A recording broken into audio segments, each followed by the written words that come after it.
कोपरगाव शहराच्या पिण्याच्या पाण्याचा प्रश्न गंभीर असताना आमदार आशुतोष काळे यांनी 2019च्या विधानसभा निवडणुकीत नगर परिषदेचे नंबर्स आठवणरावजी काम करणार असल्याचे आश्वासन दिले आणि दिलेले आश्वासन पूर्ण केले असून 5 नंबर साठवण तलावाचे काम पूर्ण झाले असून जलपूजनाची तारीख देखील ठरली आहे।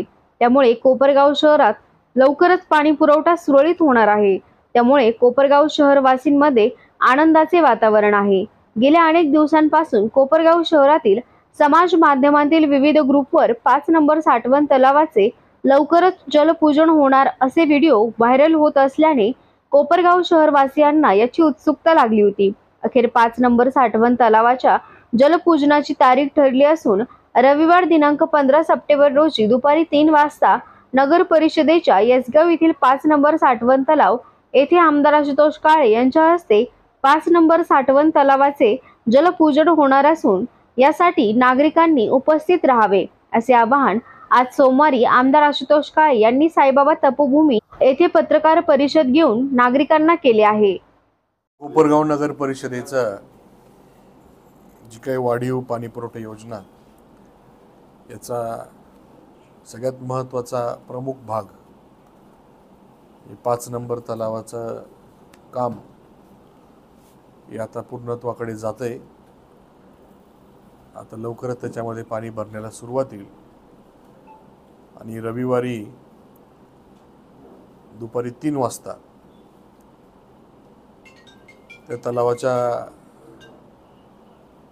पाण्याचं पूजन करून त्याच्यानंतर त्याचं वितरण आम्ही चालू करणार आहे। हे सर्व करत असताना सुरुवातीपासून आता शेवटपर्यंत या तलावाच्या काम पूर्णत्वाकडे जाताना कसं काय झालं म्हणून मुद्दामून आपल्या सर्वांना या ठिकाणी बोलवलं। सुरुवातीला तुम्हाला माहिती 19 ची विधानसभेची निवडणूक झाली, त्याच्या अगोदर आम्ही राष्ट्रवादी काँग्रेस पार्टीच्या वतीने आंदोलन केलं होतं। 7-8 का 9 दिवस आम्ही बसलो आणि त्यावेळेस समृद्धी महामार्गाचं काम चालू होतं। नगरपालिकेला पहिले पत्र आलं होतं का आपण ते 5 नंबर तलावाच्या जागेवर असलेलं मटेरियल घेऊन जाऊ। नंतर ते काय राजकारण झालं ते तुम्हाला माहिती आणि त्यावेळेस ते थांबलं। जशी निवडणूक झाली लगेच 2च महिन्यामध्ये मी प्रयत्न करून ते मटेरियल उचलायचा आपण शुभारंभ केला। ते मटेरियल उचललं गेलं, समृद्धी महामार्गाला वापरलं गेलं आणि त्या सर्व कामामध्ये जवळपास अंदाजित 7 ते 8 कोटी रुपये नगरपालिकेचे त्या ठिकाणी वाचले। त्याच्यानंतर आपण ती स्कीम नगरपालिकेच्या त्या सर्व योजनेची तयारी चालू केली। तलाव किती खोल असावा वगैरे वगैरे सगळे त्याचं डिझाईन तयार झालं। त्याला अडचण आली,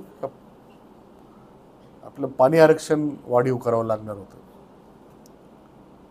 ते वाढीवचा प्रस्ताव दिला तर तिथं कळालं आपली पाणीपट्टी थकलेली।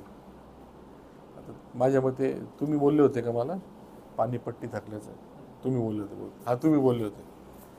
10.5 कोटीची काहीतरी पाणीपट्टी थकीत होती आणि त्याच्यामध्ये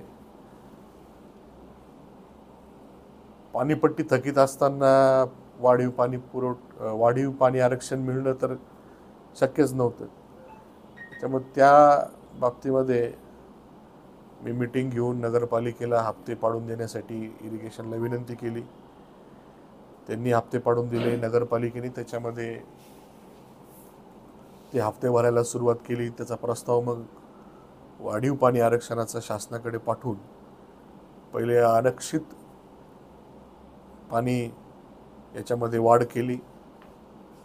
ज्यावेळेस ते पाणी आरक्षित वाढलं त्याच्यानंतर मग MGPने आपल्याला TS दिली आणि TS देऊन मग नंतर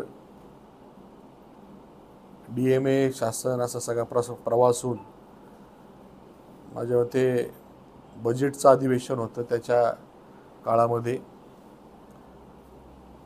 आपल्या त्या पाणी पुरवठ्याला योजनेला आपल्याला प्रशासकीय मान्यता मिळाली. त्याचं कामही चालू होण्यासाठी त्या काळामध्ये अडचणी अशा आल्या का सरकार त्या काळात बदललं. आपलं टेंडर व्यवस्थित सगळं नियमाने झालेलं होतं. टेंडर झाली, वर्क ऑर्डर झाली. हे सर्व करत असताना जवळपास 7 ते 8 वेळेस वेगळ्या वेगळ्या नावाने अर्ज कोर्टामध्ये दाखल झाले. आतापर्यंत 22 अर्जदारांच्या माध्यमातून झाल्या. जवळपास 5-6 मोठे मोठे वकील हे काम होऊ नये यासाठी लावण्यात आले आणि आजही त्या ठिकाणी तारीख आहे. अजून ती बोर्डावर आहे, सुनावणीला आली की नाही माहीत नाही, पण आजही ती तारीख चालू आहे.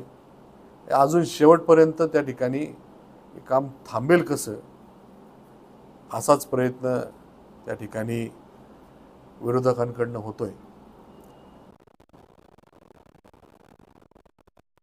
अजून एक मोठी अडचण होती.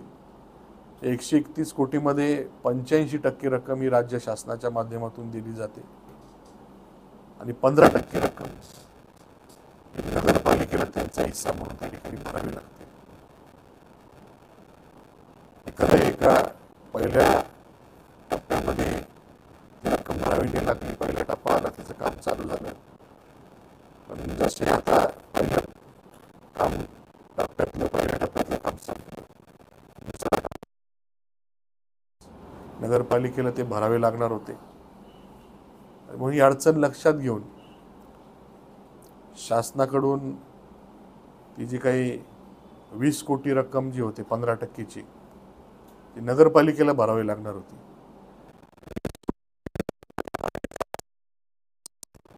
आता मागचे सीओ म्हटले का 5-6 वर्ष लागले असते. आताचे सीओ म्हणतात 10 वर्ष लागले असते. एवढ्या वर्षाचं कर नगरपालिकेच्या हद्दीतून गोळा करून मग ती स्कीम पूर्ण करावाची परिस्थिती आपल्याकडे झाली असती. परंतु ती देखील राज्य शासनाच्या माध्यमातून मंजूर झाल्यामुळं ती स्कीम पुढं रन झाली आणि आता ती पूर्णत्वाकडे जाते, गेलेली आहे. त्याचं जलपूजन आपण